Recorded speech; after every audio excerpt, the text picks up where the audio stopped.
বড় কাতল মাছের মাথা খেতে আমার ভীষণ পছন্দ। আর ভালো লাগে তেলাপিয়া মাছের বড় মাথাটা, বড় তেলাপিয়া মাছের মাথা। তো যাই হোক, আজকে চলে গিয়েছিলাম মিরপুর 1 নম্বর ঈদগাহ মাঠের পাশে যে একটা সুন্দর একটা মাছের বাজার আছে। এখানে খুবই সুন্দর ফ্রেশ দেশি সব ধরনের মাছ এখানে পাওয়া যায়, খুবই টাটকা। যদিও মাছগুলোর দাম একটু বেশি থাকে, কিন্তু খুব সুন্দর সুন্দর মাছ পাওয়া যায়। অনেকদিন পর আমি গেলাম, মাঝে মধ্যে এখানে আমি যাই। তো প্রথমে আমি পুরো বাজারটা ঘুরেছি, বিভিন্ন ধরনের মাছ আমার অনেক অনেক ভালো লেগেছে। তো শেষমেশ আমি চিন্তা করলাম একটা বড় টাটকা দেখে একটা বড় একটা কাতল মাছ কিনে নিয়ে যায়। আর দেশি মাছগুলি আসলে ছোট মাছগুলি কিনতে ইচ্ছে করছিল, বিশেষ করে বান মাছটা আমার খুবই কেনার ইচ্ছা ছিল, তো আমি কাটার জন্য কিনিনি। তো একটা বড় দেখে কাতল মাছ নিয়ে নিয়েছিলাম। মাছটার দাম ছিল মেবি 1300 টাকা ছিল। তো মাছটা একটু বড় হওয়াতে ইচ্ছে ছিল যে মাছের মাথাটা আজকে আমি আস্ত রাখবো, আজকে লোকটাকে কাটতে দিব না।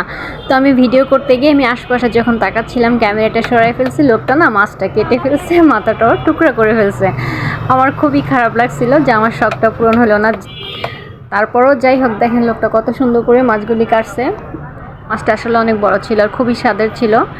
আমি শুধু মাথাটাই 2 টুকরা মাছ দিয়ে ঝোল করেছি, বেগুন দিয়ে, খেতে ভীষণ ভালো লেগেছে।